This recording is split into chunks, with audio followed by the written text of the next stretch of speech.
Akkam jirtu dhaggeeffattoota shaalloo Oromoo hundi keessan share, like, comment, subscribe gochuu hin dagatinaa. Sagantaa kana yeroo yeroodhaan fooyyessaa deemaa jira. Share, like, comment, subscribe gochuun keessan immoo kana caalaa jabeessee akka hojjedhuu fi sagantaa biraallee akka dabaluu na taasisa waan ta'eef share, like, comment, subscribe gochuu hin dagatinaa isiniin jedha. Ani shaalloo Oromooti.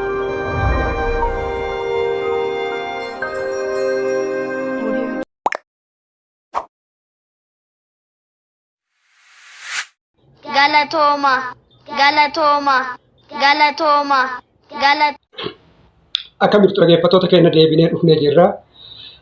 Har'allee ka deebi'ee dhufeeni waa'ee Hacaaluu kanaan duratti jechuudha. Viidiyoo darbe irratti yaaduma dhuunfaa kootii kan qabadheedha. Har'a immoo waa'ee awwaardii Hacaaluutiin wal qabatee waan irraa dubbadhu qaba. Keessumattuu immoo waan haati wabii jette jechuudha. Haati warraa Hacaaluu Hundeessaa dubbatte jechuudha. Bakka tokko tokkotti qeeqa xiqqoo isii kaasaa jira waan ta'eedhaa fi waan isiin dubbatte sanillee waliimaan dhageeffannee waan sanirrallee ka dubbannu ta'a waan ta'eedhaa fi isin immoo subscribe, share, like, comment gochuu hin dagatinaa dhumatti jechuudha. Viidiyoon waa'ee Hacaaluu Hundeessaa irraa dubbannu dhugaa miliyoonaa gadi ilaallamuu hin qabu waan ta'eedhaa fi hundi keessan share, like, subscribe gochuu hin dagatinaa. Haati wabii waan baay'ee isiin dubbatteedha. Waan garaa nama nyaatullee dubbatteerti. Namoonni tokko tokkollee jechuudha waan isiin dubbatte kanatti akkamitti kana jettillee ka jedhu jira. Ani garuu waan barbaadde odoo haati wabii dubbattee itti mufadhu jechuudha. Maaliif jennaan haati wabii ana hagana na quuqee haadha wabii immoo haga quuqulaalaa jaarsa isiitii abbaa ilmaan isiitii nama kaleessa wajjin jiraattee nama wajjin kaleessa jireenya gaarii dabarsitee har'a of biraa dhabdee har'a dhugaa isallee yoo kan dhabdu taate wanni isiin dubbattu waan baay'ee dubbachuu dandeettii, miira keessa seenuu dandeettii. Kanaaf waan baay'een waan isiin dubbatte kanatti homaa waan akka nama dhuunfaa tokkotti wanti natti dhagamu hin jiru. Namoonni akka komeettillee waan tokko tokko barreessanii jiranii. Kanaaf dhugatte jechuudha wanni waa'ee Hacaaluu baay'ee miira keessa nama kan galchuudha. Garuu haa ta'u awwaardiin baranaa baay'ee haala namatti toluudhaan kan qophaa'edha. Miidiyaaleen baay'een beekadha. Miidiyaaleen hawaasummaa miidiyaaleen tokko tokkollee uwwisa argataa kan jiruudha. Walumaa galatti gumaan Hacaaluu guyyaa tokko bahuu ni danda'a. Har'attillee yoo bahuu baate jechuudha. Guyyaa isaa eeggatee gumaan Hacaaluu ni ba'a jenneetuma eegaa jirra. Kanaaf waa'ee waan haati wabii dubbatte walitti dhageeffannee walitti deebinee ka irraa haasofnu ta'a. Mee waan haati wabii dubbatte walumaan dhageenya jechuudha. Namni akkamitti of dhokatee miira isaa sobee jiraata. Dhugaatu isin jidduu jira of sobuun isin baasu beeka.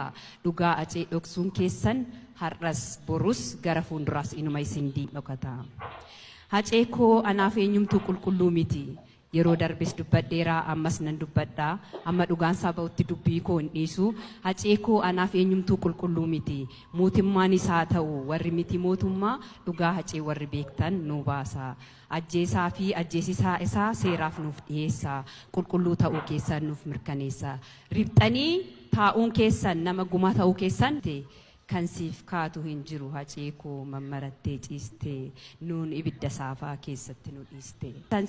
Kan si ajjeesanirra maqaa si balleessuuf micayyoo ergamtuu isaanii bilisa baasuuf waa baay'ee godhanii dhugaa kee dhoksuuf hacee manaa fuutee baate jedhanii basaastota isaaniin dhugaa haguuganii ajandaa hin jirreen olola oofanii warri ofii salphoo si se'anii.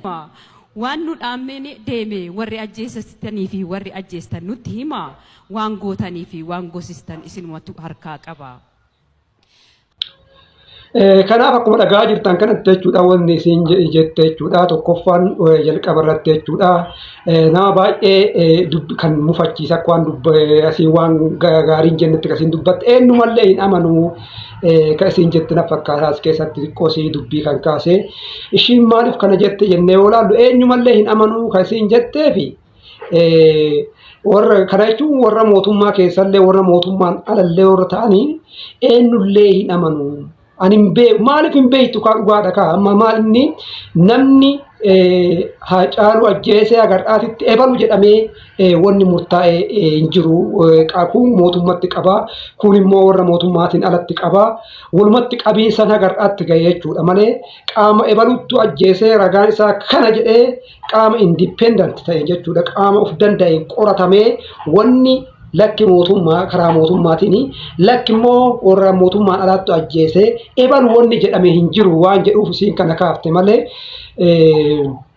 ummataaf jettee kaafte natti hin fakkaanne sababa Haacaaluu wareegamuutii fi qeerroon hedduu qarreen hedduullee akka wareegame haati wabii kana ni beekti sirriitti beektee yaada isiin kan kaafteef garuu haga ammaatti addaan hin baane yoo kan nu harka keessaan qabnu kan jettan taate qaamni hunduu jechuudha mootummaa isaa ta'uu warri mootummaan alaa abba haqa isaa san kophatti baasaatiin abbaa ajjeese addaan naa baasaa jechuu barbaaddeeti yoo isin kan addaan naa baaftan ebalu jedhee beeka malee ammatti nullee hunda keenya hundaayyuu ni shakka yoo jettu ummata Oromootii miti kasiin ni shakka jechuudha qaamolee humna qaban mootummaa isaa ta'uu warra dhiibbaa uumuu danda'an jechuu barbaaddeetu jechuudha. Warra dhiibbaa uumuu danda'an haqa kana baasuu keessatti warra gahee qaban maaliif cal'isan jetteeti waan kana dubbatte natti fakkaata. Kanaa miti immoo kanaa olillee yoo dubbatte amma haadha wabii irra laaluu hin dandeenyu jechuudha. Maaliif namni Haacaaluu dhiisaatiin jechuudha. Namni Haacaaluu gadiituu namni dhabe waan baay'ee dubbachuu danda'a. Kanaaf uummanni Oromoo immoo Haacaaluu Hundeessaa waggaadhaan akkasumatti yaadataa. Haidhi isallee gaafa baay'inuma yaadataa jechuudha. Amma haqa isaatiif dubbataa jirra miti. Yeroo haidhi Haacaaluu baay'illee uummanni Oromoo waa'ee Haacaaluu yaadachuu hin dhiisu jechuudha. Keessumattuu awwaardiin kun jechuudha. Haacaaluu yaadachuu keessatti gahee guddaa qaba. Awwaardiin sadarkaa biyyaatti ta'u kun sadarkaa Afrikaatitti sadarkaa addunyaatti ol guddachuu qaba jedhee yaada jechuudha. Abbootiin qabeenyaa keenyallee artistoonni keenyallee namoonni beekamollee jechuudha. Irratti hirmaatanii birriidhaan haa ta'u waa hundaanuu bira dhaabatanii awwaardii kana sadarkaa addunyaatti ol guddisuu qaban jechuudha. Akkuma beekamu Haacaaluun kan saba Oromoo qofaa miti jechuudha. Nama hundaaf kan saba hundaatu kan biyyaati kan addunyaati. Kanaaf Haacaaluun goota Oromoo keessa yoo ta'e illee jechuudha sadarkaa addunyaatti beeksisuun gahee guddaa taphachuu qaba jechuudha. Awwaardiin kun immoo gahee guddaa taphata jedhee yaada. Kanaaf waan adda addaa badhaasa adda addaa waggaan kennaa tura artistoota adda addaa badhaasaa tura wantoota adda addaa badhaasaa ture jechuudha. Ani amma waan sanillee guyyaa yeroo biraa booddee irraa dubbadha haala badhaasanii maal akka inni fakkaatu inni fakkaatu amma kanarraa dhufee waa'ee haadha wabii kanarraa dubbachuuf hin dhufe waan ta'eedhaaf kanumaaf gaggabaabsee viidiyoo dhiyeessuudhaaf yeroo hundarraa dubbanne viidiyoon hin dheerataa namni keenya immoo viidiyoo dheeraa laaluu hin jaalatu waan ta'eedhaaf waa'ee haadha wabii awwaardii kanarratti isin haasofte isin dhageessisuuf hin dhufe kanaaf subscribe like share comment gochuu isin immoo hin dagatinaa hamma walitti dachaanutti nagaan naa ta'a.